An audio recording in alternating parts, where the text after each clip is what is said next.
Good evening. This workshop meeting of the Socorro ISD Board of Trustees will come to order, please. The date is Tuesday, August 5th, 2025, and the time is 5:33, and we have a confirmed quorum.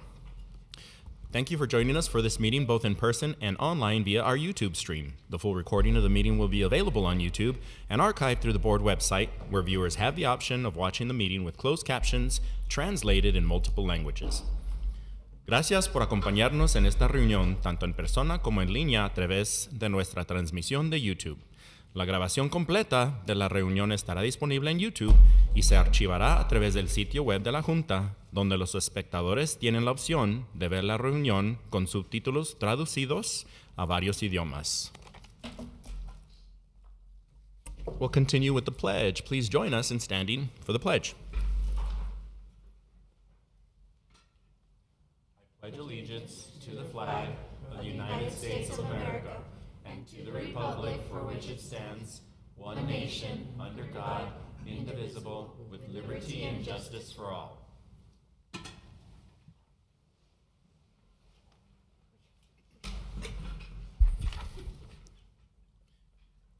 Thank you. We didn't have any speakers sign up for public comment, so I'll go ahead and skip the notice, the typical announcement for that, and we'll get straight to the board workshop. Facilities and Operations Advisory Committee recommendations. Presenters are various cabinet members. I'll hand it over to you, Mr. Vasquez. All right. Thank you. Good evening, President Nata and members of the board. The team and I are here to present to you tonight a summary of what was provided to the Finance and Operations Advisory Committee, or the FOAC, this summer. And you have the complete materials that were provided to all of the members in the binder, and then the other supplement that the PR team put together. So just to recap, the committee was chartered by the board back in May of 2025, and it was made up of approximately 36 members, which included board appointments, superintendent appointments, elected officials, teachers, and administrators. The focus of the 4 meetings was on the district's financial history, our budgetary challenges, and future goals. So last month, the board's chair and vice chair presented the committee's recommendations to the board, which were first to review employee health care and ensure that it is financially balanced and self-sustaining. Second, to conduct a comprehensive study of school building utilization and maintenance needs. And finally, to pursue a voter approval tax rate election, or a VATER, or a VATRE, as I recently heard it called, at the fully allowable amount of 12 cents, which would generate approximately $49 million of recurring revenue to the district. 2/3 of the money would come directly from the state, and although this is technically considered a tax increase, we do have the capacity within our INS tax rate to lower that by 12 cents, thus creating zero impact on the homeowners in our district.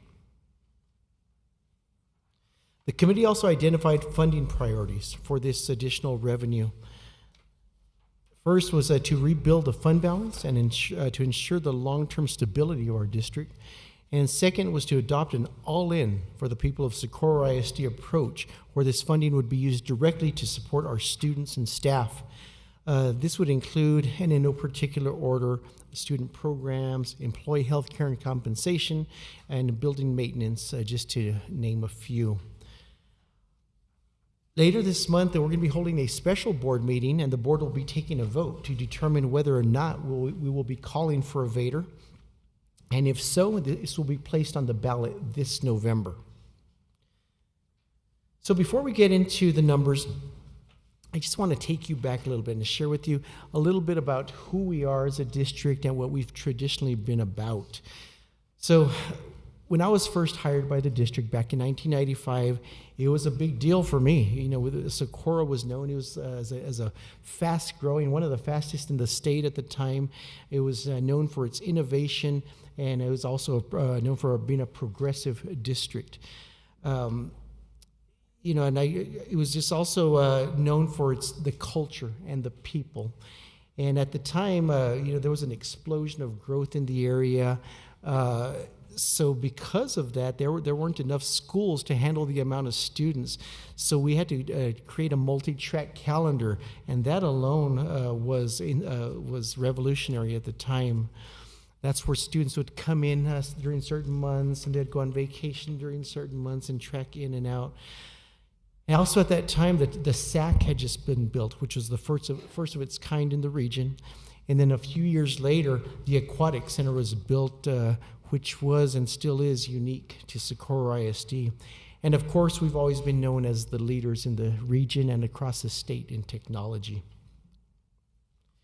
And we still continue those traditions of excellence and innovation today, and we're still known for being, a big district with a small district feel.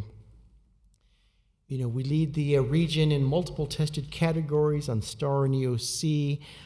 We have great programs for our 3 and 4-year-olds, innovative elementary academies with our STEAM, fine arts, environmental sciences, and whole child academies. Our CTE programs are second to none.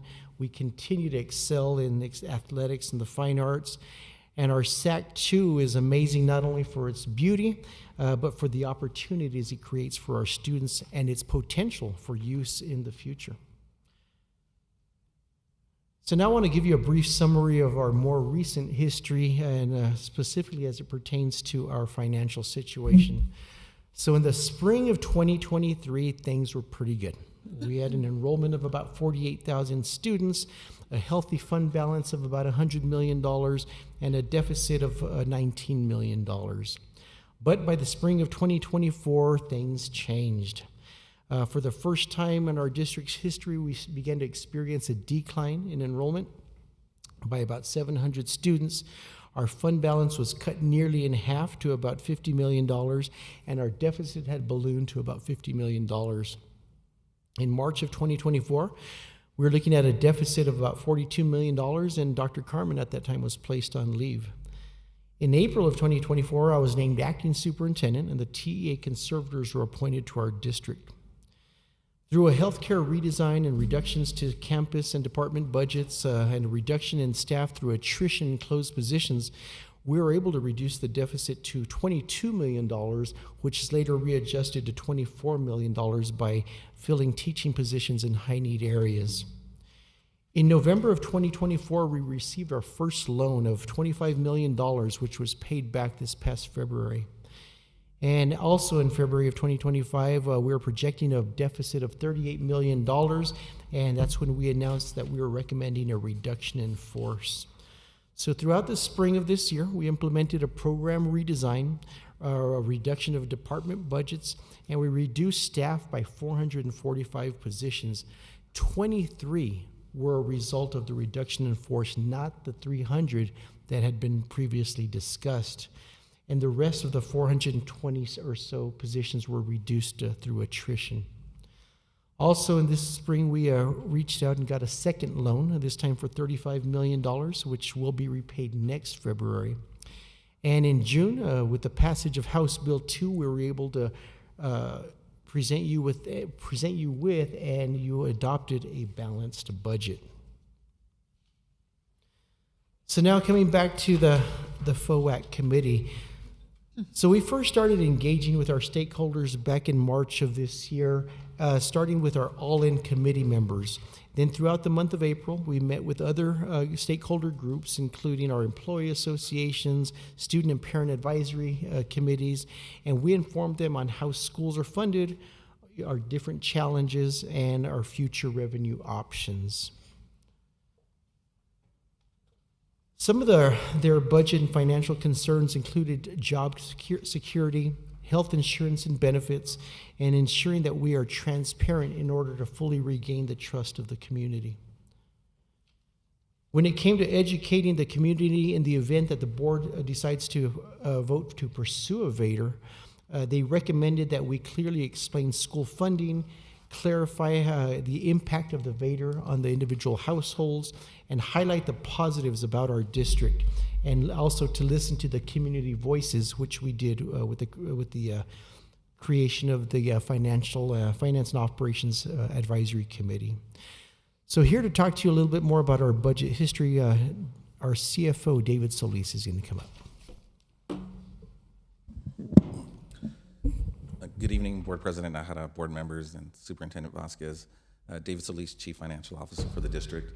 And as we've done previously and as we did with the committee, we want to just kind of go over our budget history. And with that, we also want to share with you a video as we did with the committee that explains school finance a little bit better.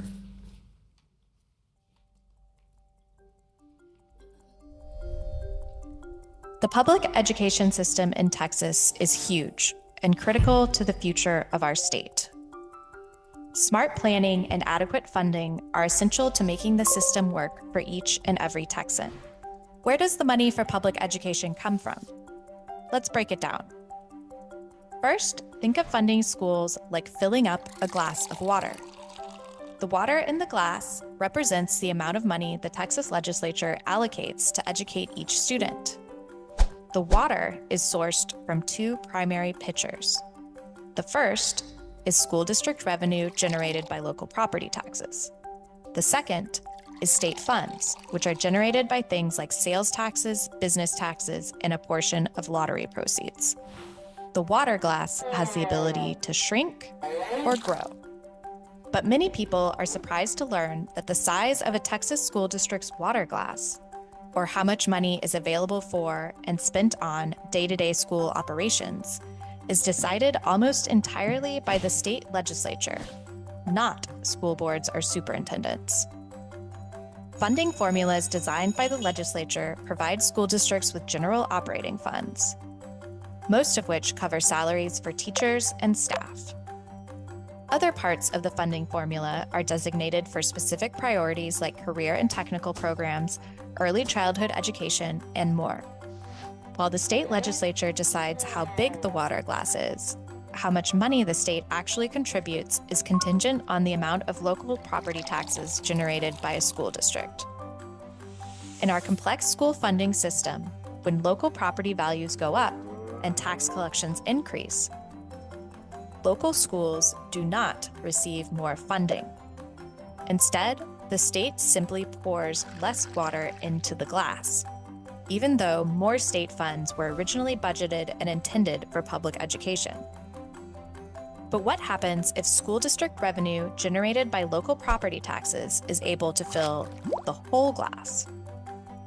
More water is poured than the glass size can hold.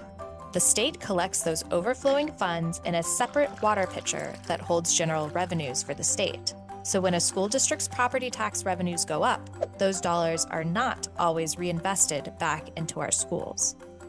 Instead, the state uses its newfound billions to pay for other items in the state budget, or simply holds on to the extra revenue. Proper funding is needed to prepare every student for a successful future. Texans have high expectations for our public schools, and that means our schools need to maintain their competitiveness with schools across the country. Let's dig a little deeper into how Texas stacks up and what is needed for our schools and our students to be successful.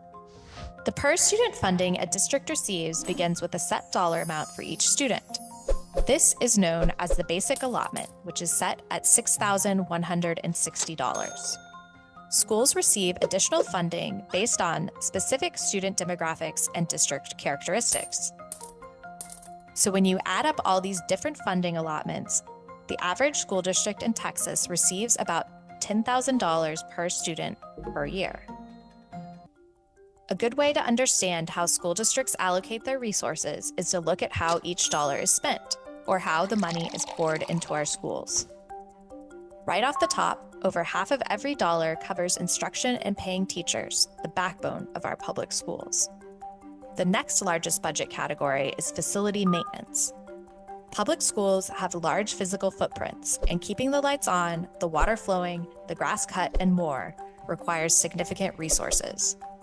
Together, paying teachers and maintaining facilities accounts for about 2/3 of public school spending. The remaining third has to stretch a long way. About 15% of funds are provided for additional staff like nurses, counselors, principals, instructional coaches, and district administrators.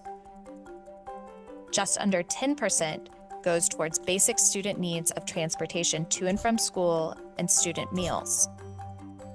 Extracurricular programming, including the fine arts and athletics programs that inspire and cultivate student and family enthusiasm, accounts for about 3% of spending. Other needs, like IT infrastructure and school safety provisions, are covered by the remaining funds. This is how school funding supports and maintains well-running schools. As you can see, there isn't much room to trim. Our current school funding system doesn't account for inflation, and we've all felt the impact of rising inflation in our daily lives. Households and school districts have had to tighten their belts like the rest of us. With increasing costs, operational necessities, high expectations, and little room to trim, every public school student suffers when inflation rises without sufficient additional support. With less buying power, all schools, even those in property-wealthy districts, will struggle to retain high-quality teachers, maintain safe and efficient facilities, and preserve programs our kids and families care about. A strong Texas economy depends heavily on student success in college, career, and military readiness. So I think that video did a really good job of explaining first, how school districts are funded. Secondly, how we allocate or how that money is then poured back into our schools, and also some of the challenges that all school districts across the state are facing.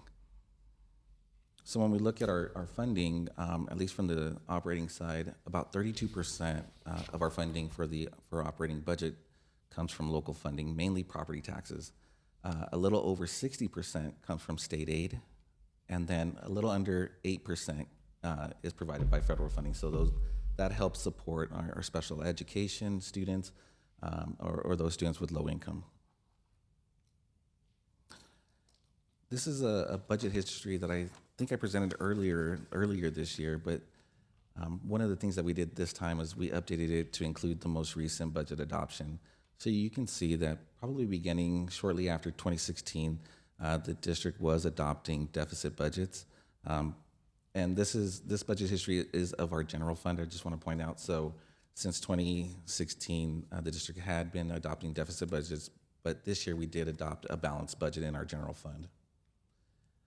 This chart provides a history of what actually happened. So we adopted deficit budget, but where did we end the year, right? So you can see that since 2017, with the exception of 2 of those years, we ended in a deficit budget.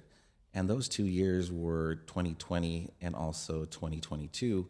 And what's unique about those years was that was the time when we did receive ESSER funding. So the additional funding that we received from the government, it was about $165 million that we received in that funding. And this year we did adopt a deficit budget of $22 million that was later revised to $24 million for those essential hires.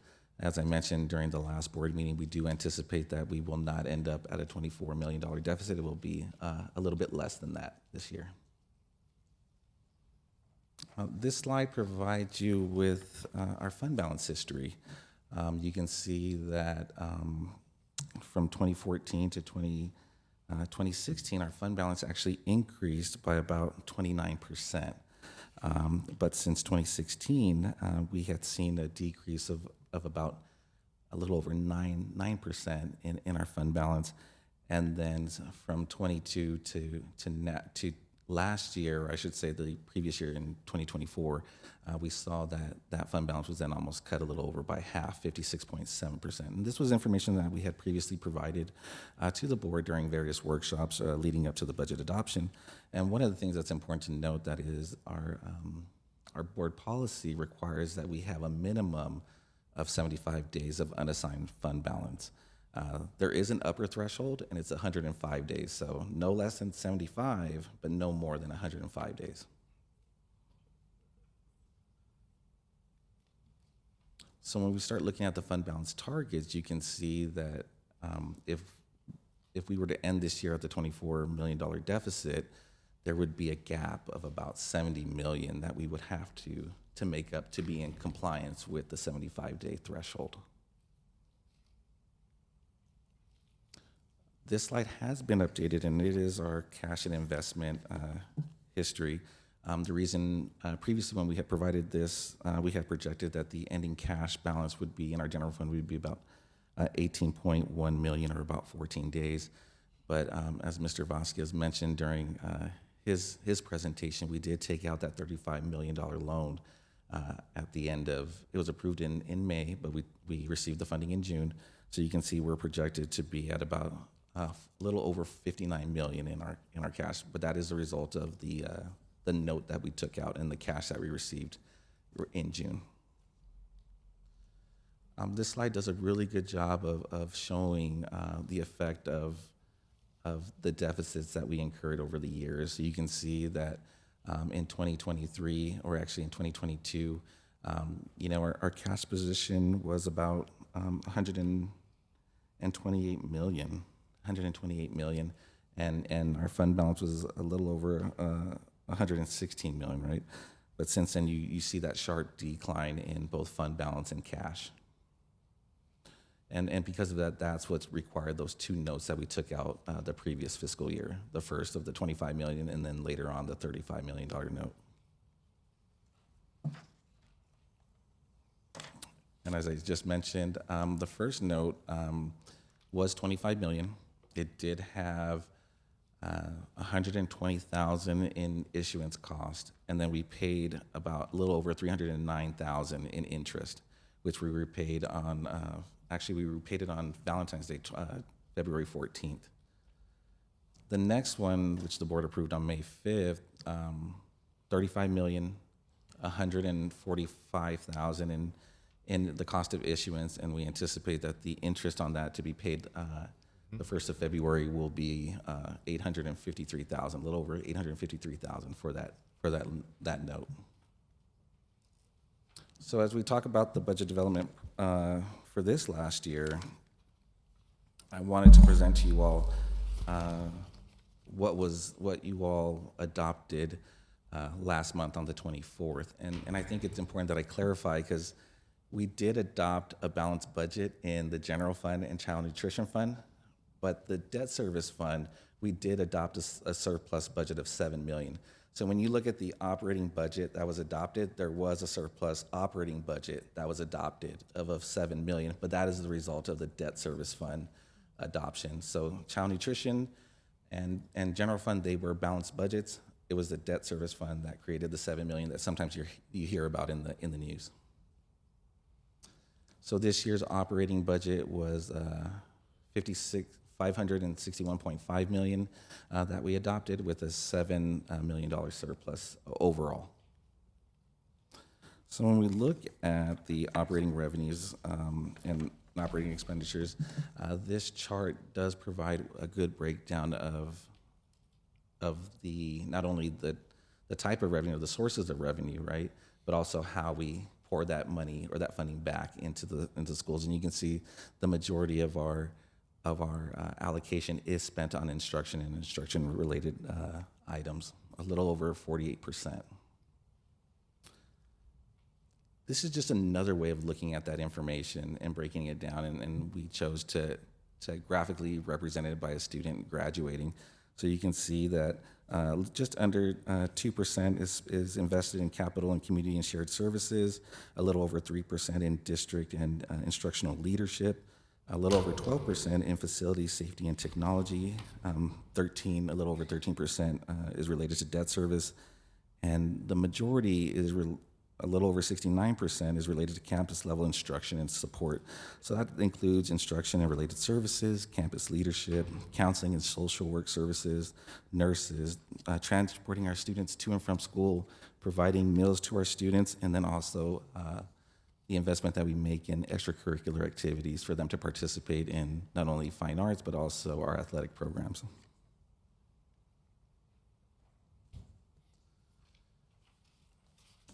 And this is just a recap of our general fund budget.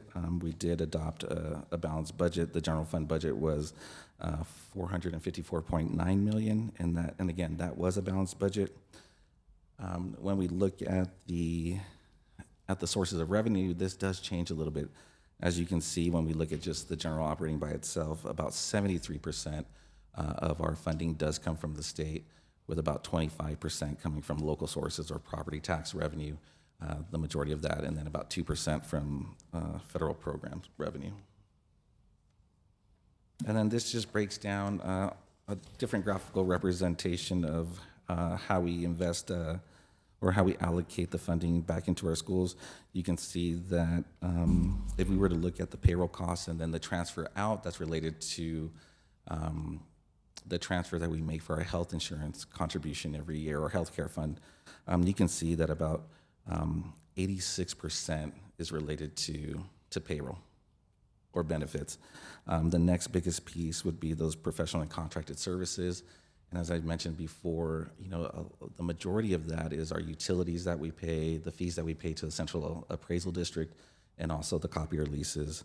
And then supplies and material, 3%, debts, other operating expenses is 2%. And the majority of that is our property and casualty insurance, about $3 to $4 million in property and casualty insurance in that line. And then we just round out with debt service at 1%. So the majority of our money does, or our funding, I should say, our allocations we do invest it back into people. So similar to the video, we did provide a breakdown, a dollar representation of how we allocate that funding. And similar to the video, you can see that 58% or 58 cents for every dollar is invested in instruction, with 11 cents going to maintenance and operations, right? And that's very similar to what the video presented. When we look at school leadership, counseling, nursing, library service, health services, instructional leadership, and instructional support, that makes up another 13%.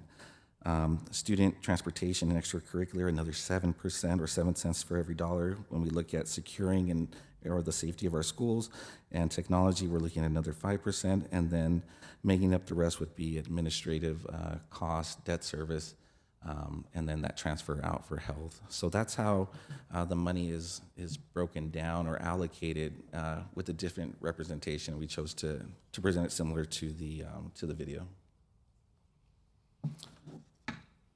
So some things that are going to impact school funding coming up, and they do require voter approval in November, and I'll explain which ones affect this year's tax bills and which one will affect next year. So you can see House Bill 2, we estimated that we were going to get in about $26 million in additional revenue. That's our initial estimate. And as we presented, about $18 million of that has to be spent on required services. And then the $8 million we use to balance the budget. When we look at property taxes on the ballot this November, you'll see the increase from $100,000 to $140,000 for the homestead exemption, along with a $40,000 increase to the senior and individuals with disability exemption. So from $10,000 to $60,000. For next tax year, 2026, House Bill 9 will increase the business personal property exemption from $2,500 to $125,000. So that won't be on tax year 2025. We expect that to be, if approved, in tax year 2026. And this was just the breakdown that I just mentioned earlier: $26 million in estimated funding as a result of HB2, about $18 million in additional expenses, and the $8 million was used to balance the budget. And I'll go ahead and pass it over to Mr. Escobar. Thank you. Good evening, Superintendent Vasquez, President Nakara, members of the board, Daniel Escobar, Chief Communications Officer. Mr. Vasquez and Mr. Solis have presented the background information that we shared with the FOAC committee, and next we'll transition into the information that we shared with them as in looking forward and the challenges that we face, even though we're in a much better position, but the challenges that we're looking at as we move forward. So first, we thought it was very important for us to share with the committee the information that the board has seen and the steps that you've taken in the current goal-setting process, so that when the committee did begin discussing its recommendations, it had the voice of the community already provided to them. So this is information that you had already seen and had been presented by Mr. Mackey. And again, this is a vision and goals and values and constraints that was put together by the administrative team, again, looking at potential goal setting. And again, this was shared with the committee just so they would have the full picture as they were working on their recommendations. Enrollment trends and projections The information we shared was where we've been as a school district. As you can see, and as was referenced earlier, the district had been growing, and we were expected to continue to grow. We took a little bit of a dip during COVID, and then we bounced back, and we thought we were going to continue to grow as had been projected. The red number on the top, we were previously projected enrollment for 25-26, 49,600 students. When you start seeing those decreases, that is kind of where we saw that big slide and that big shift, that led to the original $42 million deficit that we were looking at a year and a half ago. And unfortunately, we've continued to see those declines in enrollments. So some of the key factors: maturing communities. We've shared this information, how many of our school district communities are aging out. There's no longer as many school-age children. The families or the parents are still there, but the children have graduated and moved on. We've seen the reports from El Paso Matters about how the birth rates are declining across the country, really globally. But here in El Paso, we're declining at a rate twice that of our nation. COVID, again, just kind of mixed things up a lot. We saw that big dip when we came back. Parents are looking at more choices, or looking at education a little bit different. So things are different post-COVID. We haven't been able to develop true trends to see where we are as a school district in anticipating our enrollment. And then, of course, increased competition is a real factor. Open enrollment school districts, public charter schools, and then homeschooling, especially post-COVID, have been things that we have been dealing with. And in the past couple of years, certainly not the case now. Under our current leadership, public perception. We did take a hit with public perception, and individuals were choosing other options because of that factor. So the demographic study that we did a couple of years ago projected our enrollment to continue to decline. It projected us in 25-26 to be 45,800. We're planned for right around that. And what we're looking at now is that this is close to what we're actually realizing. And unfortunately, we will see enrollment continuing to decline all the way down to 2033, 34. 42,702 students. So not only planning for the reduction of students and what that means to our funding every year, having fewer resources, but that poses other challenges for us, and we have an opportunity now to start looking at that proactively with less students than previously anticipated and that we had just a couple of years ago. We are now going to be needing to look at building utilization. Across the district, we're at 82%, or this was as of last school year, 82.3% utilization, and this is building capacity, not including portables. So the actual structural buildings, and you can see again where we're shrinking, and it is, the Americas, the Montwood feeder pattern, the El Dorado feeder pattern, Socorro feeder patterns, those more established communities. So our next step that we're looking at is possible boundary redesign. The team, Mr. Herrera and his team, will be looking at balancing enrollments to maximize the use of our inter-district schools, reduce the need for overflows. We don't have near the number as we did before, however, we still do in the fast growth areas of Eastlake and Pebble Hills. Absorb the remaining growth, give us the capacity to do so without any new construction.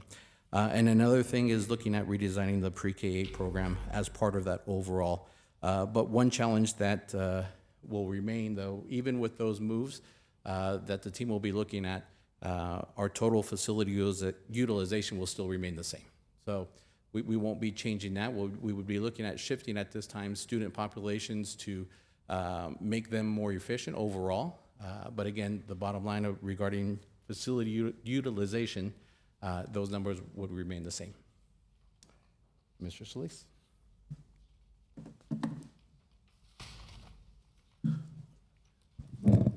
David Solis, Chief Financial Officer. And as we look at our challenges moving forward, and very similar to what the video presented, inflation is a challenge for us. So you can see that from 2019 to 2024, inflation increased by about 23%. The impact in these 5 categories, as shown on this chart or this slide, represents just under 25 million. So if we were to take the inflationary factor and apply it to our basic allotment that was mentioned earlier, you can see that our basic allotment would have to be around 7,500, a little over 7,500 for our basic allotment to keep up with inflation. With HB2, that basic allotment was only increased by $55, or from $6,160 to $6,215. So you can see that the basic allotment hasn't kept up with inflation. And so the challenge is, as Mr. Escobar was mentioning, as we continue to decline in enrollment, we're at a cross with inflation cost increasing. So as enrollment declines, that means that we will receive less state aid, but the cost for the goods or the services that we provide to our students is increasing. And with that, I will pass it over to Mr. Guerra to talk a little bit about the challenges in current technology. Thank you, Mr. Solis. Good evening, President Nájera, members of the board, Superintendent Vasquez, Carlos Guerra, Assistant Superintendent of Schools. I'm here to present, like Mr. Solis mentioned, on our career and technical education programs, or also known as CTE here in Socorro ISD. For your knowledge, as we probably are fully aware, we offer 43 CTE programs, both are at middle school and high school. It is something we take a lot of pride on. It's something that sets us apart from the other districts, but it does come with some challenges. First and foremost, I will tell you that under HB 5, we are required for our students to complete an endorsement by the time they graduate from high school. That is part of the CCMR and post-secondary goals. Students do have the choice to choose between business and industry, STEM, public service, arts and humanities, and the multidisciplinary. Another challenge that we do have upcoming is beginning with this school year. In order for us to achieve the requirements from the state of Texas and for students to achieve the CCMR credit to show that they're post-secondary ready, students not only need to pass their IBC exam, but must complete the endorsement, which means that they must complete 3 courses and pass the exam on the class that is the corresponding class. Obviously, as mentioned by both cabinet members previous to me, some of the challenges we have is our continuous enrollment. We do have the decline in enrollment, but that also includes running 43 campus can be costly, which means that we have salaries, we have equipment, certifications, instructional materials, technology, travel for a lot of our competition teams. We are very successful, and we're very happy to highlight them, but they do come at a cost. And of course, contracted services that come with running programs such as diesel, barbering, the culinary programs, those come at a cost that come with contracted services and requirements that are, whether they're city, state, or federal requirements. We do receive additional funding from the state, which is called weighted funding for participation in programs. That means that the more students participate in our programs, we do get extra funding. So we definitely take advantage of that weighted funding, and it comes in different forms. It comes through the Carl Perkins grant, the P-TECH, and we do have a P-TECH now in every one of our comprehensive high schools. This new legislative session did provide an increase in the funding. We went from $50 to $150 for students participating in P-TECH. So we are trying to maximize not only the opportunities we provide for our students, but also the funding that is available to offset some of the costs of running those programs. In addition to that, we get reimbursement for successful certifications and bonus outcome funding. Bonus outcome funding consists of students who successfully pass TSI exams on both math and reading. Also, students who successfully pass certifications.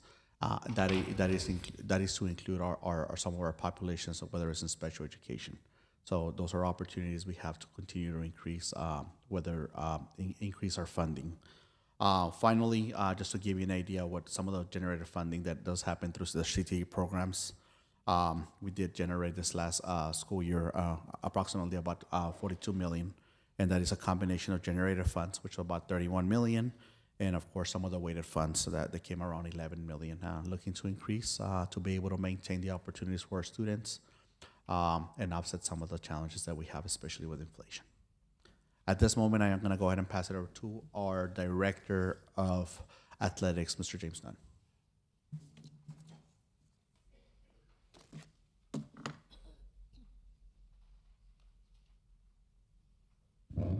Good evening, President Nájera, Superintendent Vasquez, and members of the board.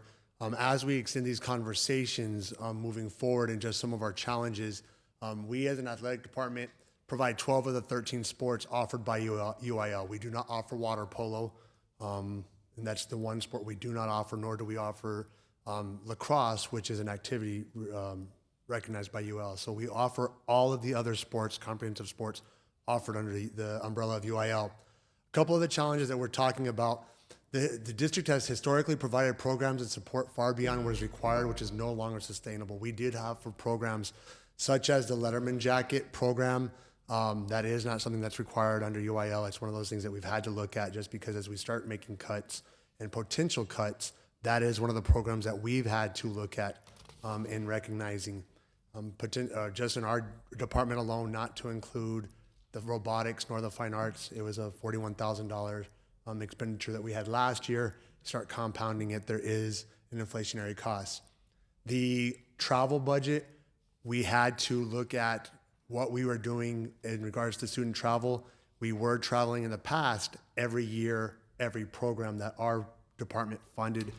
Now we've had to look at alternating travel. So we have 3 schools traveling the odd years, 3 schools traveling the even years, but all of their athletic programs get to travel on those even or odd years. So this year, Montwood, Pebble Hills, and Eastlake are traveling. Last year, it was Socorro, El Dorado, and America. So we are alternating that travel to help with those costs.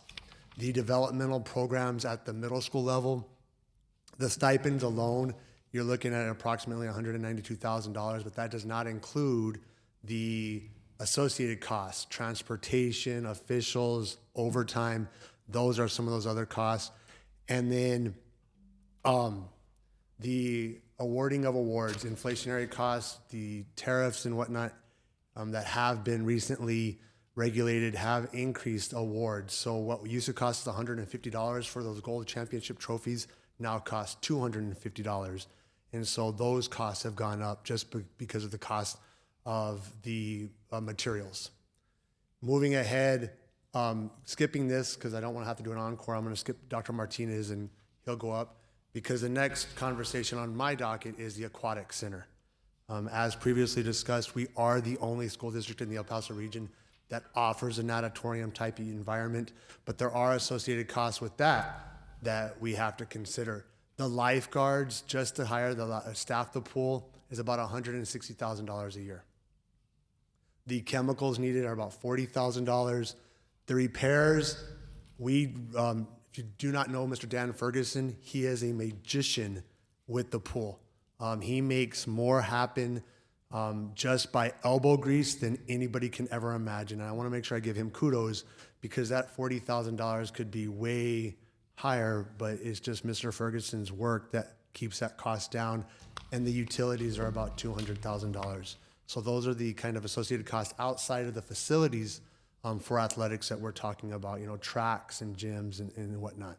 With that, I'm going to go back and turn it over to Dr. Martinez.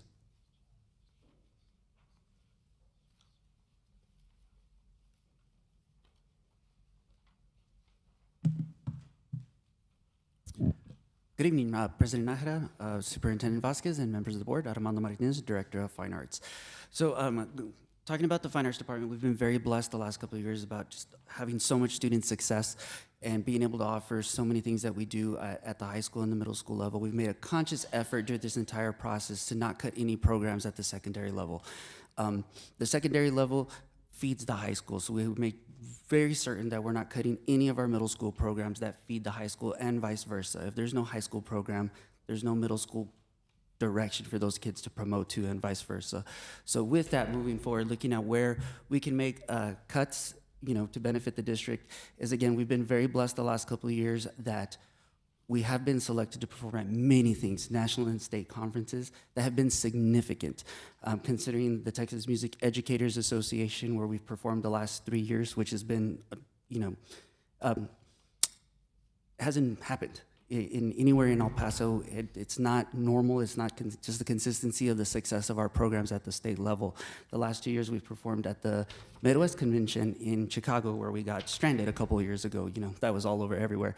But just so many great things that are happening. We've performed twice at the National Music for All National Convention in Indianapolis, and so many great things that we've just been looking at. So as we're looking at this, in addition to the Letterman jackets, we're looking at where we can make some of these cuts.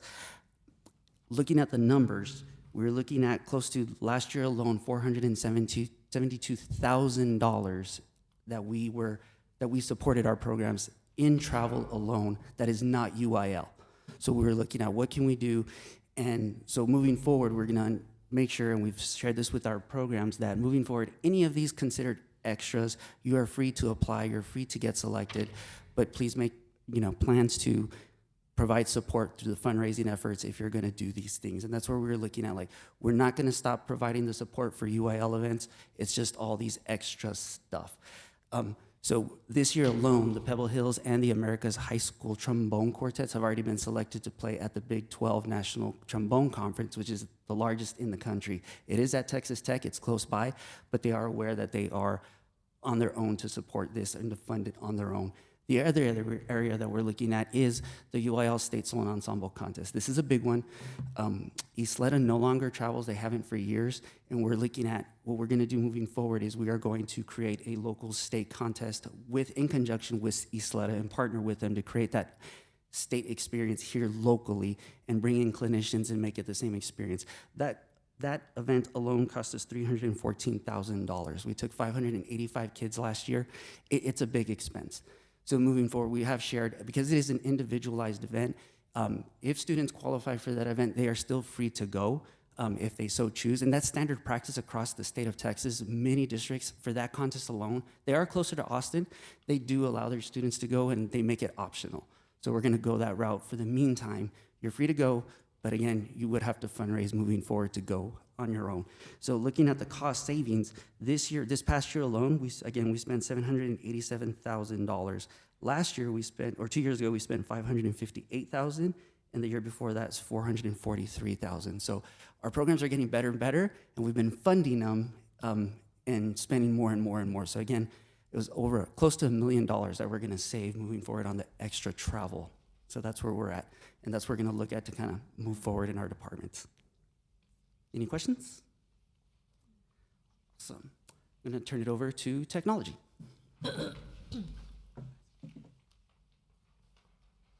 Good evening, President Nájera, members of the board, Superintendent Vasquez, Alice Ramos, Chief Technology Officer for the district.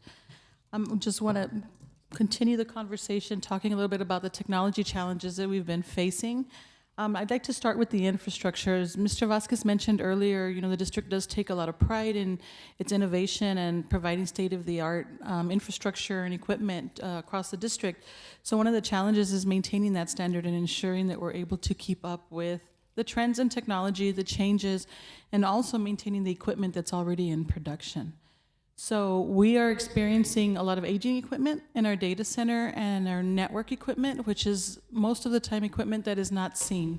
It's what makes everything work, but yet it's not something that can be seen. And so we do leverage some other funding sources to help supply and bring that inventory up to speed, but however, some of it is ineligible. So we're finding ourselves in a position where we're not able to update equipment, and that could pose security risks for the district. So that's one of the challenges that we're facing at this time. We are also, with the staffing and the monitoring tools that we have available to us, it makes it more difficult for us to be able to spot and identify issues or problems across the district, and even look for anomalies. So those are some of the additional infrastructure challenges we're facing. One of the more notable ones here on the infrastructure side is our internet access. Currently, the district has a secondary internet connection. So if our district primary internet district connection goes down, we have an alternate to turn to provide continuous service for the district.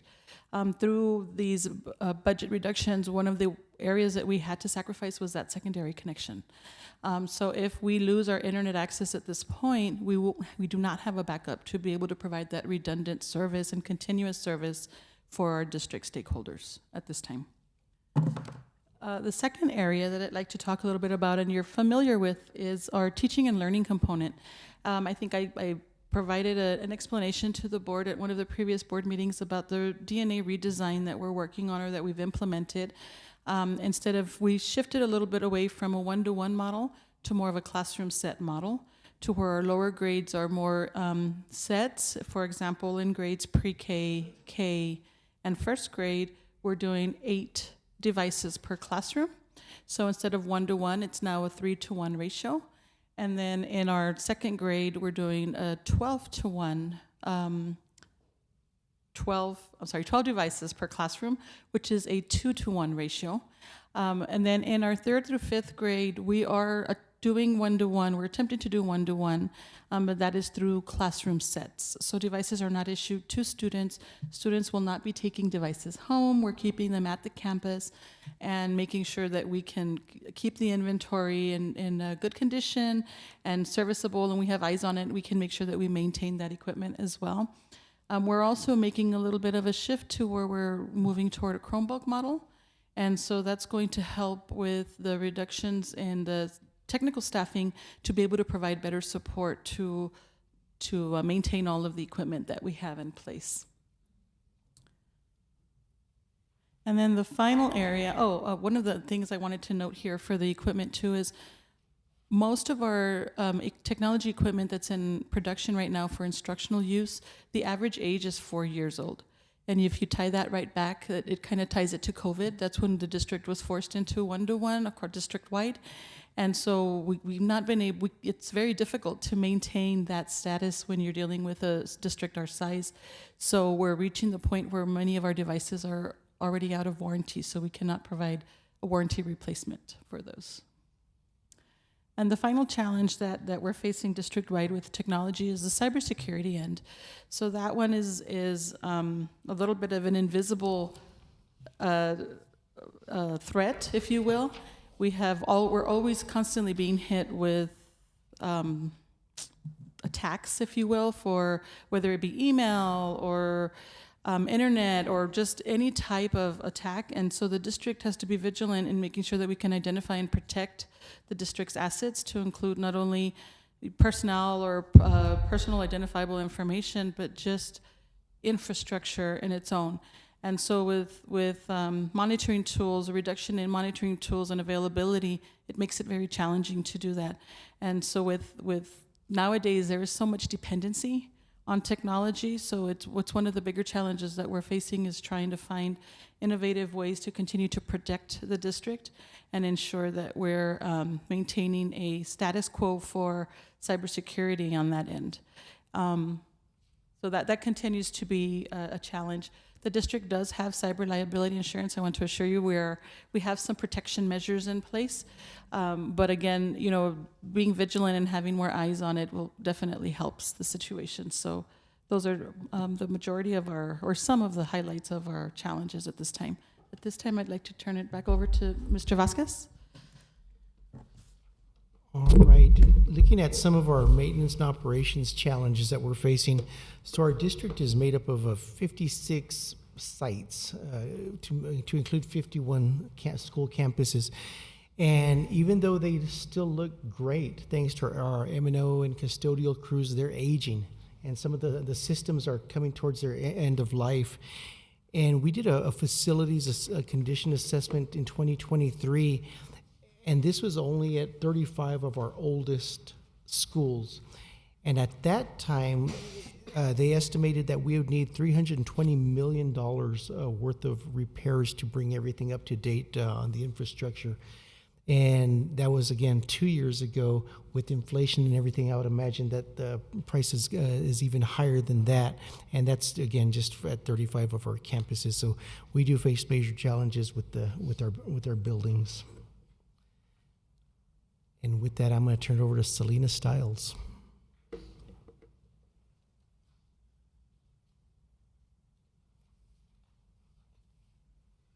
Good evening, President Nájera, members of the board, Superintendent Vasquez. I'm Selena Stiles, Chief Human Resources Officer for the district, and some of the challenges that I'll be discussing today are workforce sustainability. So, with declining enrollment, there is a need to monitor staffing so that it's proportionate to enrollment. So having too many faculty and staff members, according to our staffing regulation, EEB, in correlation to enrollment is a challenge, and that's something that we continue to monitor School just started, we're on day 2, and so we're monitoring that enrollment. We have staffing the beginning of September, and that's where we'll determine if there's additional positions that need to be brought to the board, or if we're gonna kind of move people around based on those enrollments. And then the other issue is if we don't have enough attrition to address declining enrollment, we're going to have to, again, look at shifting the staffing. So the budget impact on that will be determined based on what that overage is and the impact it has on the payroll. Increased staff workloads as a result of reducing enrollment, expectations remain the same. I know Ms. Ramos mentioned that in her presentation. So in order to maintain those expectations, you add workload on the current staff that's there with the less staff that's available. The other thing is salaries. So we know that HB2 required a salary increase for classroom teachers, and it's the retention allotment for the 25-26 school year. So the challenges are that it was for those individuals that are 3 years and above, and it was for classroom teachers. We've already addressed concerns from some of our non-classroom staff because we're having to separate the pay scale. And since I've been here, we have not, that has not been the norm. But because of how the HB2 is written, it is specific for classroom teachers, so there will be a separation of those scales. Now, what it looks like in the future, we don't know. We don't know if there will be additional support to provide additional increases for 26, 27 and going forward. HB2 also has an increase for support staff. So those non-classroom teachers will receive an increase, but it will not be equivalent to what the classroom teacher increase is. And so based on the number of staff that we have, the allocation that we were estimating, it's about that 1.5% increase that we brought to the board for approval. So that's what those non-classroom teachers will receive, our nurses, librarians, counselors, and our paraprofessionals, auxiliary, technology, and support staff for that.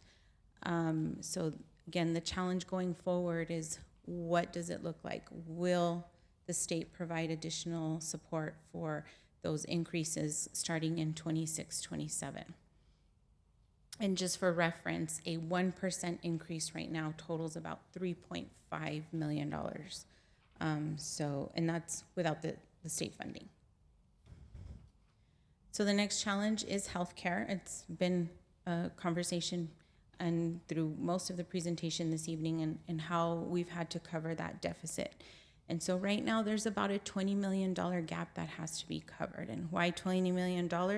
Because you've got about $14 million deficit that we have to cover and about an additional $6 million that we're projecting of inflation and what those additional costs could be going forward for future years. So we know that the challenges will be what our plan design looks like and what employee contributions look like. An example to that is if you look at the black line, that is a representation of sorry, hold on, I can't see without my glasses, so let me get so the blue shaded area represents the revenue.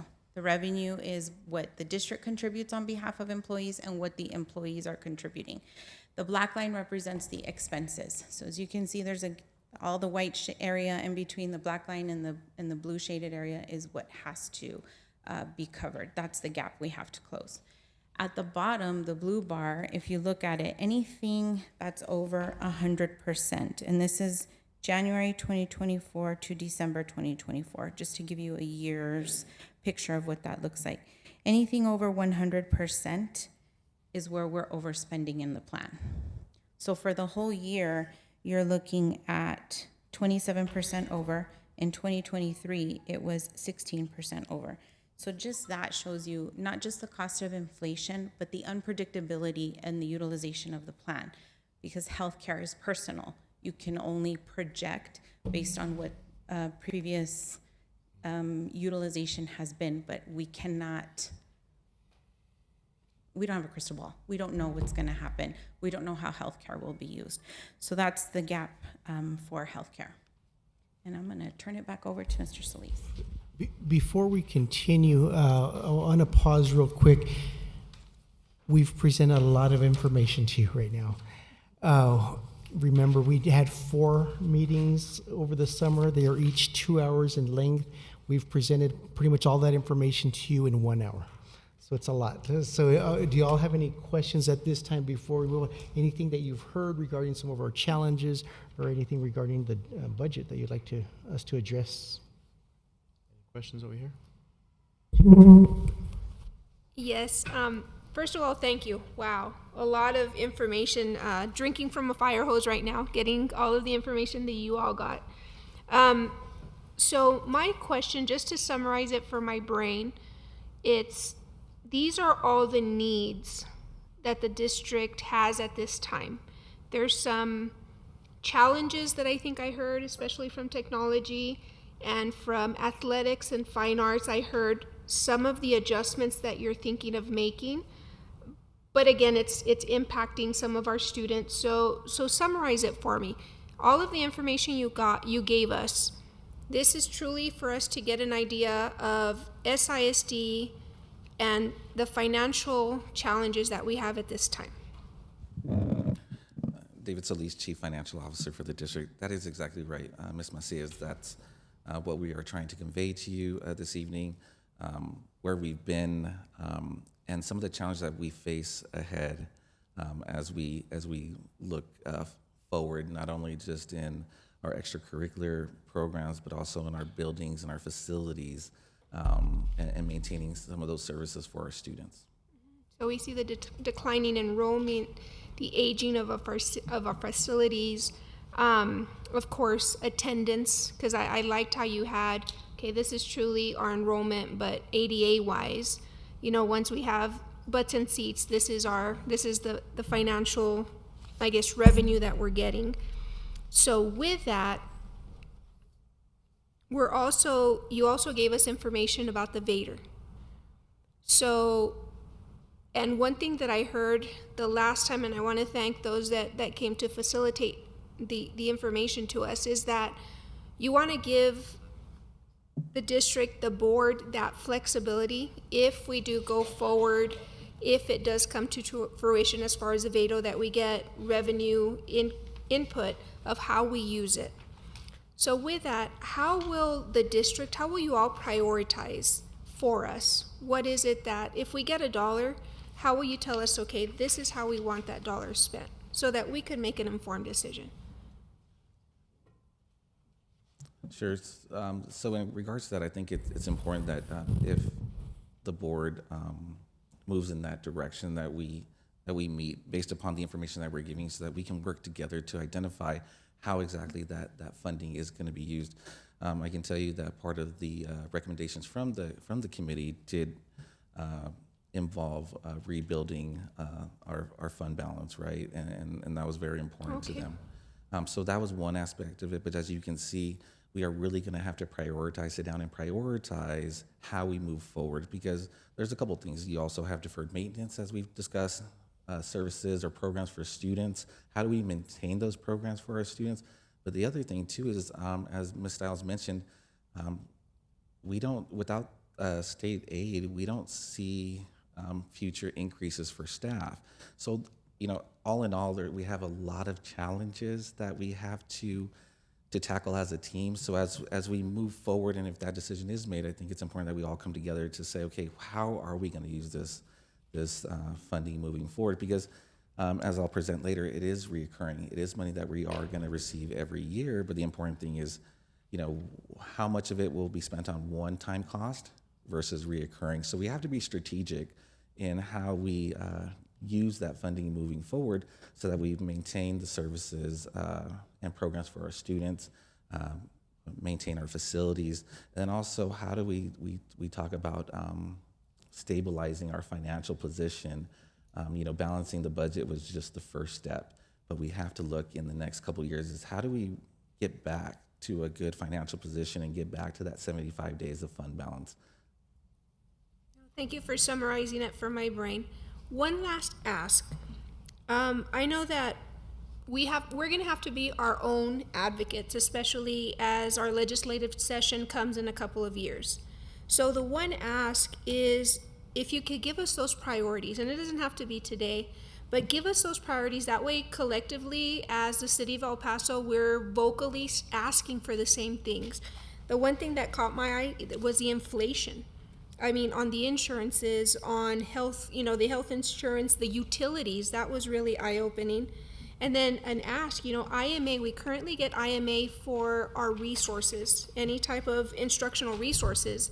Do we have enough flexibility to possibly help us do the refurbishment of our computers? Because now we're technology savvy, even though you cannot use cell phones during the day. But, all of those things would really help us as we're advocating for, our West El Paso. That way we're consistently asking for the same thing. So that's just an ask. You don't have to answer today. Thank you. If I could piggy off of what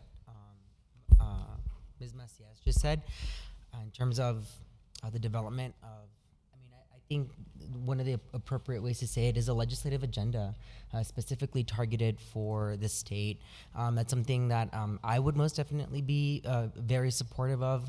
And I know that I have talked to Jim about that very briefly before in the past, but it does allow for us to sing off the same sheet of music, as folks like to say. And I know that that's not something, that's developed solely by the district. What that looks like Ms. Macias said, I don't know.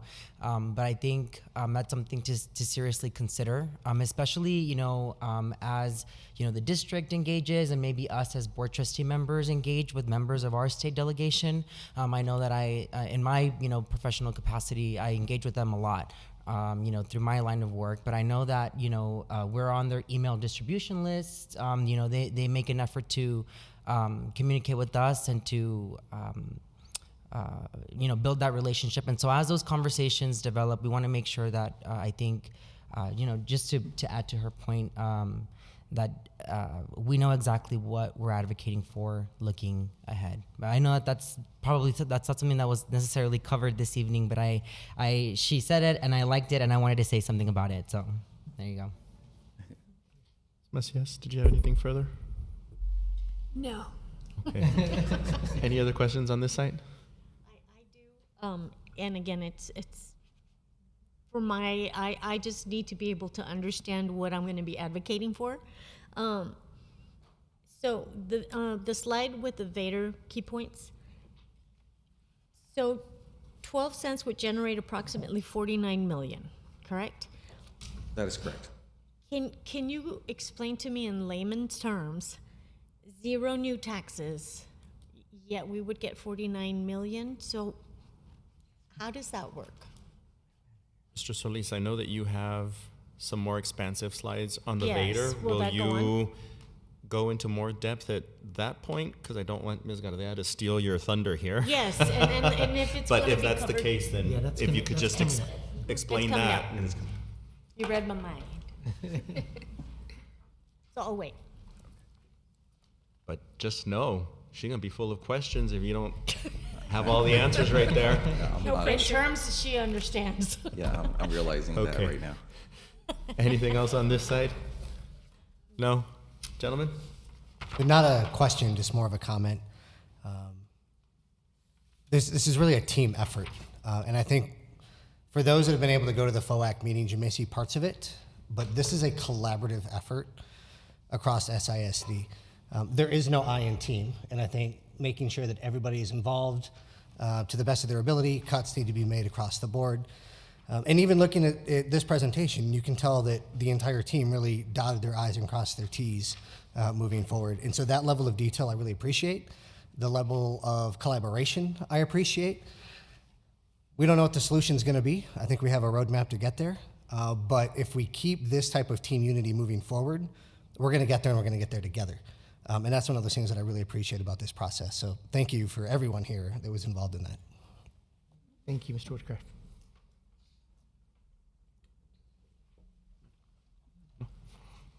All right, please continue. So as we understand our challenges, I think it's important that we also identify possible revenue sources moving forward. And as we look at enrollment and we've seen it decline, I think this article that came out from El Paso Matters really touches on what's happening in our county. So what they've reported that the number or children in El Paso County age 17 and younger fell by more than 12,000 between 2020 and 2024. And if we were to look at the financial impact across the county and using that $10,000 amount per student, the estimated impact is a decrease of about $120 million in money, in state revenue for our county during this time period, during those four years. And then if you think about it, prior to the pandemic, many districts in our region had an average daily attendance rate of 96%. And so we've really, it's been a challenge for every district to get back to that level since coming out of the pandemic. And most districts are really at 94%.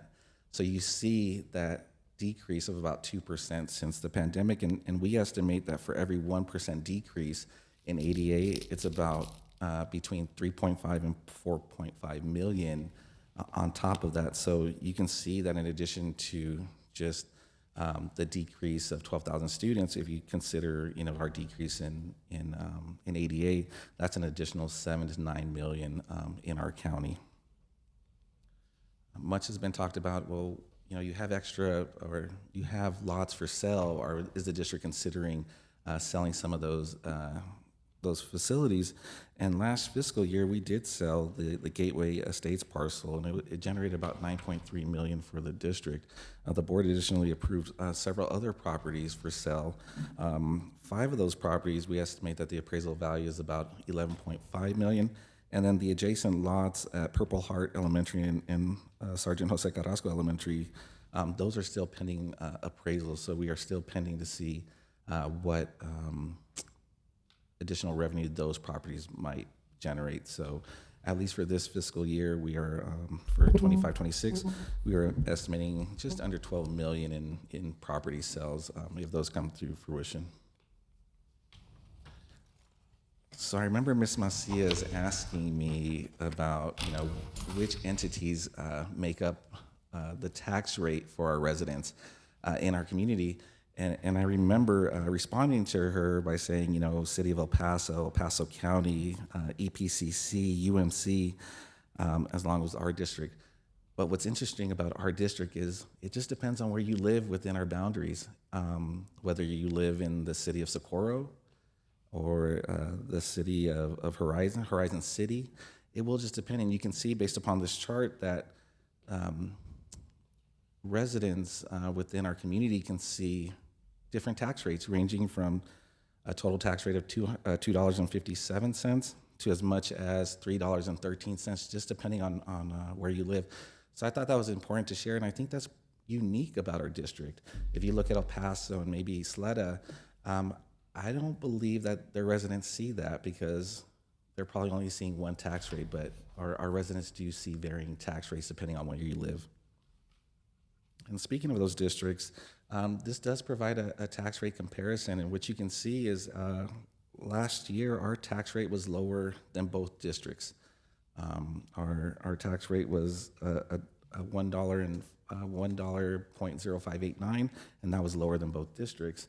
And when we look at the M&O, or the maintenance and operation tax rate, and that's the tax rate that supports our daily operations, you can see that we have historically been under $1, and we have been considerably under or lower than both districts. And what's interesting is that in 2019, the state legislature approved and introduced what is known as tax rate compression. And since 2019, our M&O tax rate has actually come down or been compressed by about 30 cents. So our INS tax rate is somewhere in the middle compared to the other two districts. Last fiscal year, our tax rate for our INS was 39 cents. And you can see that during that time, INS tax rate was sometimes higher, sometimes in the middle, and that was just the result of the bonds that we were passing as a result of that increase in enrollment that we were discussing, where we were building facilities, improving facilities that we had. So that was the reason for that. So what is a voter approval tax rate election? Right. So it is a special election in which that allows the school district to seek voter approval to increase the maintenance and operation tax rate beyond the state defined limit, right? So this increase enables our district to generate additional local revenue to support essential educational services and operations. So as I mentioned to you before, it does require voter approval. So whenever we go above the voter approval rate for our M&O tax, it does trigger the election. So the question is why haven't we pursued this before? And the reason we haven't pursued this before is because we had that steady increase in enrollment through 2023. In addition, property values were growing. We had investment and development within our district boundaries. And then we also understood that the community had a sensitivity to any increase in taxes. But what's changed? As Mr. Escobar mentioned earlier, we have been experiencing declining in enrollment since 2023, coupled with stagnant state funding. Additionally, we, as I explained in a previous slide, we had the M&O tax rate compression. We explained or showed you the impact of inflation on our operating costs. And then we also talked a little bit about we no longer have that COVID relief funding anymore. So what's the impact of the VATRE, right? So we have the capacity to increase our M&O tax rate by 12 cents, but this increase does require voter approval. The first three pennies are known as golden pennies because they generate the most revenue compared to the others. We estimate that for each golden penny, we would get an additional $6.2 million in state aid, along with an additional $1.5 million in local tax revenue. So for each penny, golden penny, it's $7.7 million. So for the three golden pennies that are available to us, it's just a little over $23 million in additional revenue. Now we have 9 copper pennies. Each copper penny will generate about $1.4 million. You can see that is considerably less than the golden pennies, and it still generates the same $1.5 million in local revenue. Total impact $2.9 million. So you can see that the copper pennies, 9 copper pennies, would generate about $26 million, and we anticipate that if we go out for the full 12 cents, it would generate an additional $49.2 million in additional maintenance and operation revenue. Also, it's important to note that in order to seek an election or to seek voter approval, an efficiency audit is required to be made. The board did approve Mo Casey during the June 24th meeting, so they are currently working on our efficiency audit. Now, the efficiency audit doesn't say whether you're allowed to go out for an election. It just provides information, so if you do go out for election, the public is informed. Okay, so I think this is the slide that Ms. Garcia was referencing, and how would this impact homeowners? So you can see that in 2024, 2025, the average market value for a resident was about $225,000. And then when you take into consideration the $100,000 homestead exemption, the average taxable value was brought down to about $125,000. If we were to apply our tax rate, which was comprised of M&O tax rate of $66.89 and INS tax rate of 39 cents, for a total tax rate of $5.89, you can see that the annual impact for a homeowner was about $1,300. If we were to take the most recent appraisal values that we received on July 25th, the estimated market value was about $232,000. So you can see a slight increase. And if we were to apply the same homestead or the current homestead allowable by law, you can see that the average taxable value would be $132,000, the average taxable value. when we apply that same tax rate, you can see that the annual impact to the homeowner would be about $1,400, or an increase of about just shy of about $80, right, for the average homeowner. But we know with the passage of recent legislation, the voters will likely approve the additional 140, or the increase to the homestead exemption to 140,000. So if you look at that, applying the same tax rate, you can see that the annual impact to the homeowner is only $981, or a decrease of about $345 compared to the previous tax year. So to answer Ms. Gardea's question, how would it be no impact? It was previously mentioned that we do have capacity within our INS tax rate. So if we were to increase our M&O, we can decrease our INS tax rate by the same 12 cents. So there would be no impact to the tax rate. We increase one, but we're able to decrease the others so that there is no impact. So you can see from this slide that if we were to increase the M&O tax rate in that gray area, or that gold shaded area, by 12 cents and decrease, there's still the same impact, or no impact, as if we didn't increase either. That's how we're able to do that. So this is one of those years where it is, it is nice to have the additional homestead exemption on the ballots, because it is adding an additional $30,000 to that exemption. And as I mentioned, that impact would be about $49 million in reoccurring funding, with about 2/3, we estimate, would come from the state.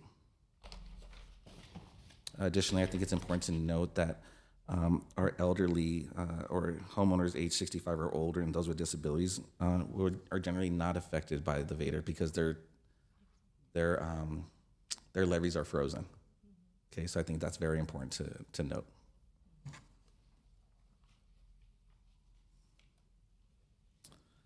And so what could happen if revenues are not increased substantially as we look forward?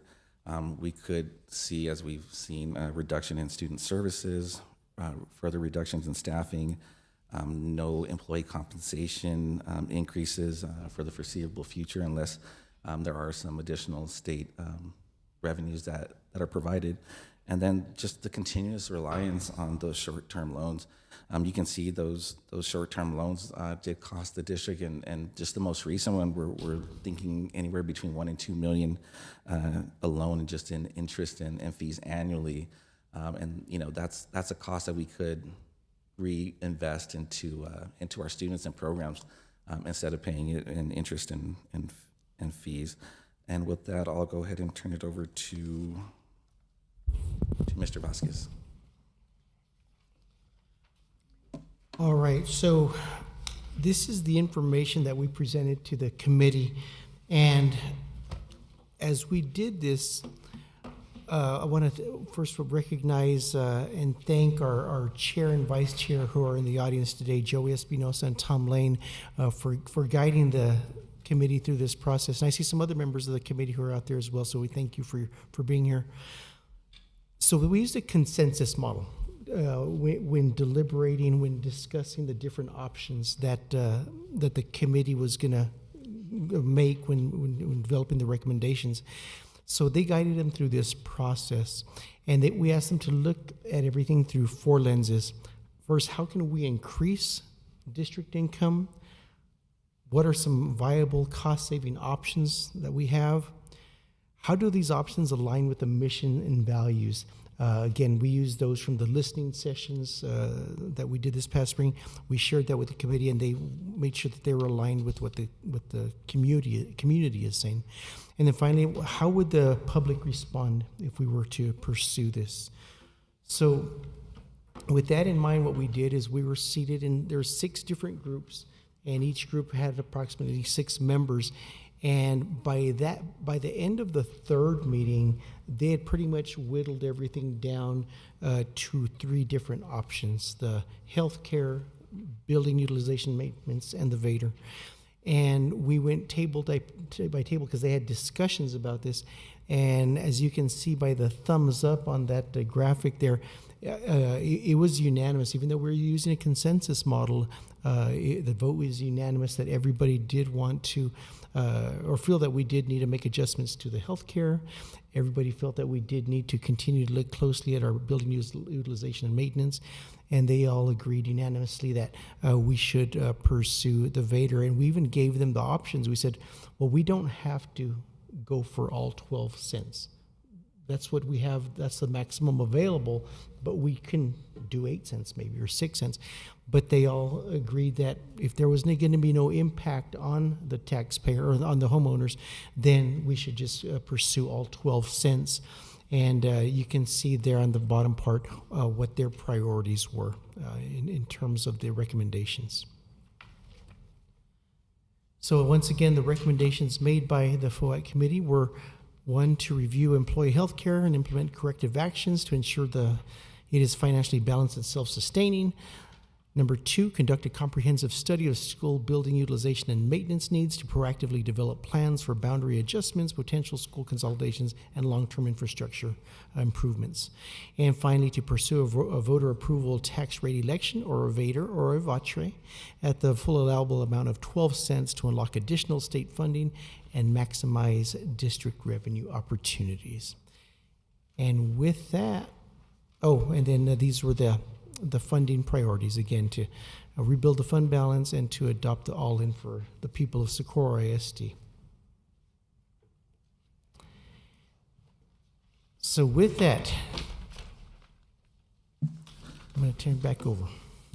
David Solis again, Chief Financial Officer for the district. So as we look at our next steps, looking at the timeline, since if the order for the election has to be made by August 18th, so that's one of the important deadlines that we're looking at.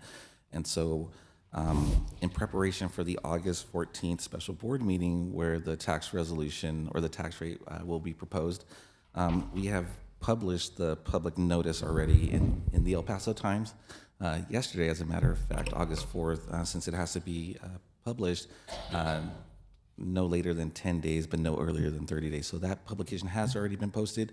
In addition to that, we have posted the public hearing information on the finance webpage. So it includes not only the publication, the tax rate calculation, it includes the voter approval rate and the proposed tax rate.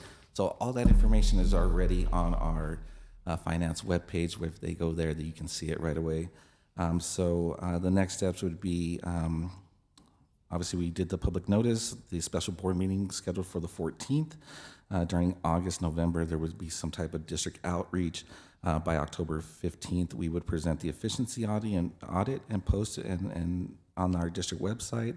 October 20th through the 31st is early voting, and then November 4th would be election day. Yeah, and that's pretty much the next steps.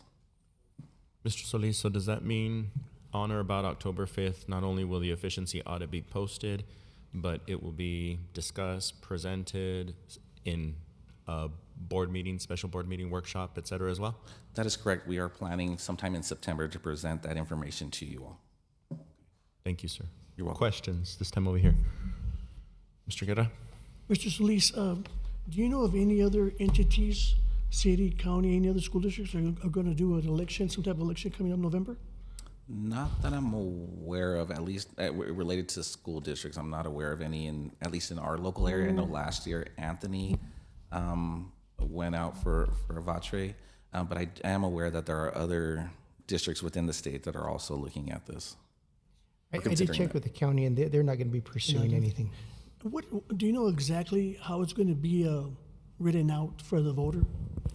I do. It is going to state that it is an increase in the M&O tax rate by a certain percentage and then a certain dollar amount. So it's going to read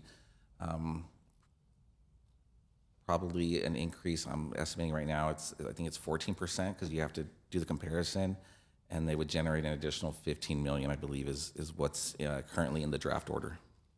And that's what I'm asking, because that's going to be a tough sell for the community, to actually understand that.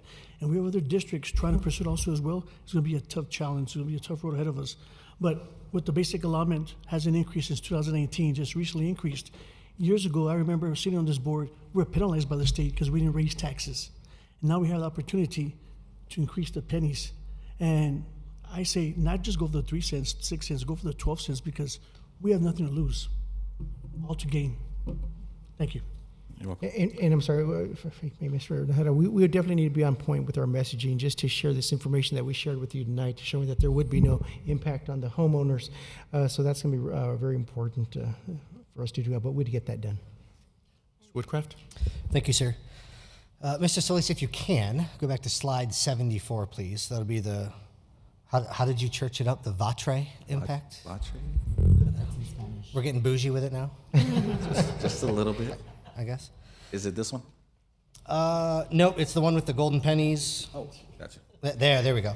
So the first question, I think you already answered. The efficiency audit, we'll get the results by October 5th, correct? That is correct. We are hoping to present the results of that audit sometime in September, though. Excellent. So there's one line on here that concerns me, so I'm hoping you can explain this to calm my nerves. Sure. Copper pennies are subject to recapture. Do we have to pay that back? What does that mean? Sure. So I don't know if you recall in the video where it talks about sometimes when the property tax revenue is more and it overflows the bucket, that the state would take that extra revenue. That happens in districts that are property wealthy, in which their local revenue generates more, and so they end up having to pay the state back for that. Our district isn't one of those districts. I can tell you that a neighboring district within our county is a recapture district. So in theory, we're in pretty good shape. We're not going to have to pay this back. In theory, we wouldn't, yeah. Excellent. All right. 2 slides forward, please. 76. So, and this kind of goes back to Ms. Gardea's comment. I am absolutely the person that ran a campaign on financial responsibility and sensitive to concerns for taxpayers. The county is going to issue debt this year, taxes are going to go up. The city has to issue debt this year, taxes are going to go up. Messaging on this has to be crystal clear and pristine. Mr. Solis, we talked even before I sat up here about, I am absolutely against this. There's no chance. Good luck. But the way this has been explained over the past couple of months and the work that your team has done to truly make it a no impact to the taxpayer, I think is critical, and we have to be able to message that. Stopping short of promising things that you can't deliver, so don't do that. I just want to make sure that this offset for INS, is this a goal or is this a promise? Can we guarantee that there's not going to be an impact to the taxpayer if this goes through? So I have reviewed the information with our financial advisors to see if there was capacity even to see if I could even bring it down 12 cents. And they've assured me that we have enough capacity, meaning we have enough fund balance available to where we could bring it down. Obviously this year we did propose a surplus. If this was to go through, then I would be revising the budget to a deficit, but we would have enough fund balance to cover that. And we know that, what we've seen or experienced over the last several years is an increase in property values. So we feel relatively sure that we would be able to make that back up in the future years. And what is the long-term impact on lowering our INS rate? Because the way my mind works, if I pay an additional 10% on my mortgage every month, in theory, I can make one additional mortgage payment a year. I pay less in interest. I bring down, right? Does that same principle still apply here? Or like what's going to be our impact if we lower the INS rate, and for how long? So for this year, obviously we would obviously dip into fund balance, which we have plenty of fund balance within our INS fund to support that. Long term, you don't want to keep dipping into your INS fund balance, right? Similar to like the general fund. But we feel that, in discussing with our financial advisors, that bringing it down to 27 cents, we would be okay. Now, that is understanding that we are estimating that there will be increases in property values moving forward. One of the things that the board approved and that we did is we did do a $10 million defeasance this last year. So we were able to reduce our overall debt by 10 million. So we went from 714 in outstanding debt to 704 million. So. And I think that's one thing that's important for me that we keep our eye on the ball with when it comes to financial responsibility and not robbing Peter to pay Paul.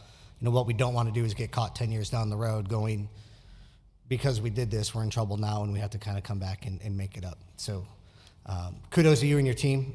Thank you for those questions. I think that's, hold on, nope. I think this one's more for Mr. Vasquez. When we talk about prioritizing healthcare, I think it was like slide 81, and we had those 3 goals. If the Vader passes and we get this increase in funding, what's going to be the intent with the healthcare? Are we just infusing that with money to make sure that it's balanced, or are we truly looking at making it self-sustaining and that's just not pumping more money in because we have it? We definitely want to make it self-sustaining. That's going to be the ultimate goal, to do that. However, in the meantime, if we're maybe not able to get it all in one chunk, we may be able to supplement with some of this money until we can become truly self-sustaining. Awesome, thank you. Yeah, I want to make sure that we see that clearly, and again, we don't get lost in the weeds as we try to navigate that. So, awesome. Thank you, Mr. President. Just for clarification, this is the first time that Socorro ISD would pursue a Vader. That is correct. So it would be the first time that we would pursue any time of tax ratification election. While we have pursued bonds, but that is for voter-approved debt. This would actually be a tax ratification election for our maintenance and operation tax rate. That's right. And in slide 69, I know that for the tax rate comparison on M&O, there's comparison to El Paso ISD and Isleta ISD. Has El Paso ISD pursued Vaders before in the past, and if so, how many? Sure. So in the past, prior to compression, the maximum tax rate that a district could tax that for M&O purposes was $1.17. So if you were to look at the chart, those 2 districts, and let me get to it, we're at $1.17 in 16, 17, 18, 19. Yeah, so the first time you see it go to $1.17, that would be the year that they did go out for their tax ratification election. Thank you. You're welcome. And going into, I think it was slide. Hold on. Give me a moment. 77. What could happen if revenues are not increased? You know, I think that I just wanted to make sure to place an emphasis on that, because the way that I see it is that this is really an initiative to preserve what we have so that we don't scale back. And when this information was presented to FOAC and now here, the first thing that comes to mind and the individuals that will suffer from a lack of these services or on us potentially scaling back, it's our students. That, to me, I think less access to opportunities, less access to career opportunities, whatnot. I'm concerned about the impact that it'll have on student achievement and great student outcomes. And so I just wanted to make sure to just reemphasize this, 2 folks here, 2 folks watching at home, what happens if we don't move forward with this? I think that it's to me, it was mind-boggling, and I just want to make sure that, at least for myself, this is a game changer on what we can preserve, right? Hopefully moving towards the future, we're able to expand on a lot of these services, and we're able to continue to provide amazing opportunities for our students so that they can benefit, so that they can excel. It changes the trajectory of their life. And so, definitely for me, one of the things that I told myself is I'm ready to be a part of the solution. So, thank you. That's all that I have. Mr. Smith? I'm sorry. If the Homestead Exemption Act doesn't pass, how does it affect the no tax increase? So if the homestead exemption. Let's just were- say the vote goes and it doesn't go, that they pass it. So let's just say that hypothetically, it doesn't pass. Then what we would see is, based upon the increase in the property value, if we were to keep the tax rate the same, then the average homeowner would see an increase of $80 on their tax bill. Okay. Thank you. Ms. Gardea? My question, I'm not sure if it's for Daniel or for Mr. Vasquez. Have we started a plan in how we're gonna roll this out to the community? And I mean, I don't know if that's premature for your team, but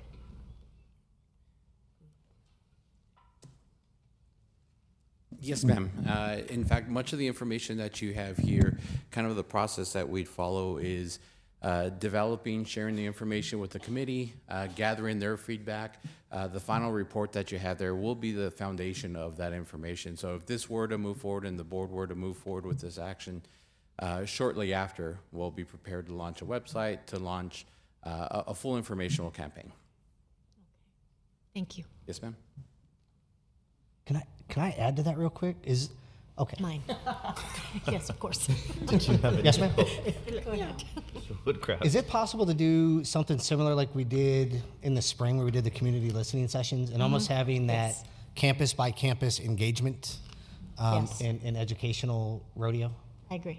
So that's one of the things that we would definitely do, and what we've done in the past when we've gone out for bonds is we would first go out to the schools to meet with the faculty and the staff during a faculty meeting to present the information, just for information only, not to advocate one way or the other, but just that way they see pretty much exactly what you saw. Obviously, we'll cut it down a little bit, but just to share that information.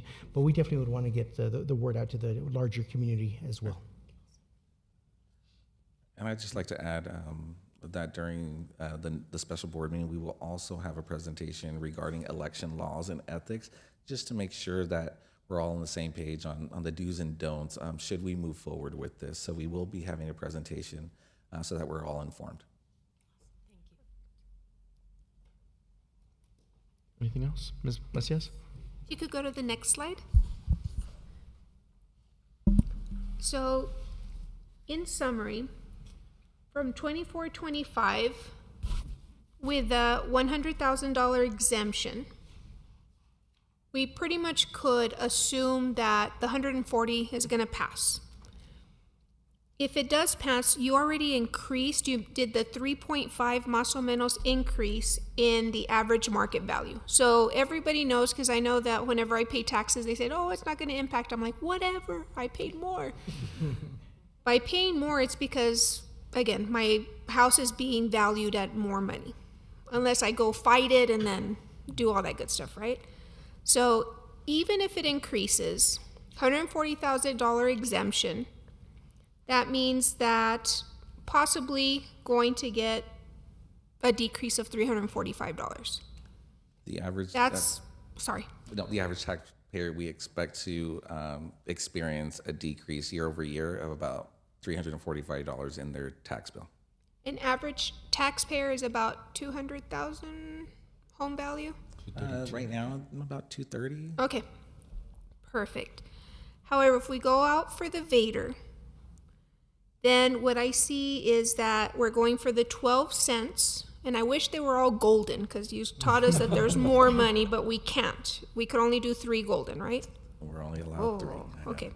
So if we go out for 12 golden and copper, that means that INS, Interest and Seeking Fund, which is kind of like our interest or our bond or our what we owe. So that is used to pay, that revenue is used to pay off our debt. Okay. The voter approved debt, so the bonds. So then that's where you're gonna equal it out, meaning plus 12 minus 12, that's a 0. So technically, with a Vader, with 140K exemption, it's the same. So if somebody votes for the Vader, votes for the 140 exemption, it's the same. If they vote for the increase in the homestead exemption and the Vader, then yes, it would be let me take that back. If they vote for both, then yes, they would see a decrease.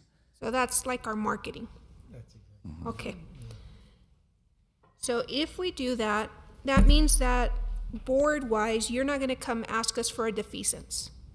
Because every year we've been voting for a defeasance, so we're making up those 12 cents by not voting, or administration will not bring the board for us to vote for a defeasance, correct? I don't want to say that I won't. Okay. I need to talk to the financial advisors just to see where we end the year in terms of fund balance. So I don't want to Okay. say Mr. that we Solis, won't. I'm sorry. Can you just be clear when you say fund balance? Because every time you say fund balance, it makes me nervous because I don't want to confuse the two different fund balances. So please do me a favor and just identify which fund balance you're talking about. I know which one you're talking about. I want to be sure everybody knows which one you're talking about. And that's fair. So the debt service fund balance. So I don't want to say that we won't. Is the likelihood is probably low, but again, I'd still like to have the discussion. But if we can, if we can, I'm always going to look at reducing or building our capacity later on, because the reality is we do have aging facilities, we do have needs, long-term needs, so we still got to build that capacity in terms of how much our debt capacity. But I also want to be sensitive to the needs of our community and make sure that our tax rate is set appropriate to our payment, to our that's required fair. payment. So when administration comes and asks, then you'll be very clear of why and where that savings is of the right fund. That way we're not confusing it. And this 49.2 million additional revenue, it's a one-time. It's annually, so it's a reoccurring. It is a reoccurring increase. So that's why we have to be strategic and thoughtful on how what we spend that money on each year, whether it's one-time investments, whether it's in our employees or our facilities, or if it's reoccurring investments. Because while it's 49 million every year, if you start adding reoccurring costs, then we lose that capacity. And so we have to be thoughtful and still remain diligent and fiscally sound. And we can work together to identify what are the best uses of that $49 million. Every year. Every year. Now that's another marketing, because it's every year. So if we do this one time, 140K exemption plus Vader, that means SISD gets 49.2 every year for our students. And other stuff. That is correct. I think what's also important to note is every year we do expect to have more tax rate compression, but at least by going out for the additional pennies, it'll preserve that additional revenue that we would see not only from especially from our state. Thank you. You're welcome. Anything else? No? Mr. Solis, and so just again for clarity, so the reason that we differentiate between the general fund balance and the interest and sinking or bond fund balance is because the bond fund balance cannot be used or crossed over to pay for items that should be spent from the general fund. The reverse can be done, right? If we have extra money in the fund balance, we can apply that to our bond indebtedness, but we cannot do that the other way around, which is also the reason that we are decreasing the INS rate and increasing the M&O rate. Is that accurate? So just to make sure I understand, so the INS tax rate can only be used, or the revenues generated from the INS tax rate can only be used to pay off district debt, a voter-approved debt. Or bonds. Or bonds, yes. That is correct. The bonds. Same thing, synonymous. Synonymous. And so that can only be used for that. I cannot use any of that money to fund the daily operations of the district that are maintenance and operation tax rate funds, and that is also known as our general fund. So the maintenance and operation taxes or revenue fund our daily, the beating hearts, the day-to-day stuff. Yeah, okay. Sounds good. remind me, every time I think I understand gold and pennies, and then I go back, I say, okay, let me make sure I understand the difference between gold and copper again. Everything I read says 8 golden pennies, 8 golden pennies, 8 golden pennies. So why is it that we are looking at 3 of the 8 and not all 8? So as part of our maximum compressed rate, so that's the rate that the state says we can tax for our maintenance and operation purposes. Every district is allowed to go up by 5 pennies that don't require voter approval. So in total, there's 8 golden pennies, 5 of them don't require voter approval. Anything above the 8, golden or copper, require voter approval. So that's why we're only presenting 3, because in our tax rate, in the 6689 that we have, 5 cents are already accounted for. We've already taken the 5 golden pennies. Okay. That's what I was looking for. Awesome. And then you already answered the question. We're not considered a property-rich district, Highland Park being one of them. I mean, they're the ones that are always brought up, so, okay. And they're really looking at a wealth per student. So that's the thing is, as your property values start to increase, but you're starting to see a decrease in enrollment, then that wealth per student increases, but we're not there. Okay. That's it. That's all I had. Thank you, sir. You're welcome.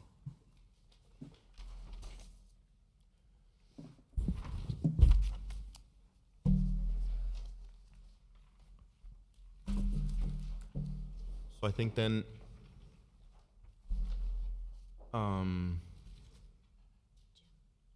the next time we'll see this come up will be on August 14th, and that's when we will consider, or we would have to take a vote on whether to move forward with the Vader or not.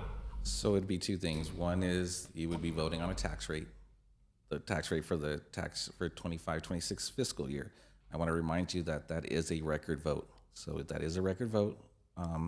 And then if it's above the state limit, it triggers the election. However, the board still has to take action by ordering the election. So you're going to see 2 things: the resolution to adopt the tax rate, and if it's adopted above, then you're going to also have to take action on the order calling for the election in November. And are both of those record votes? I believe so. Okay, and by record vote, we mean individually and verbally. Correct. And the tax rate does require 60% approval of those present. Okay. Sounds good. Anything else?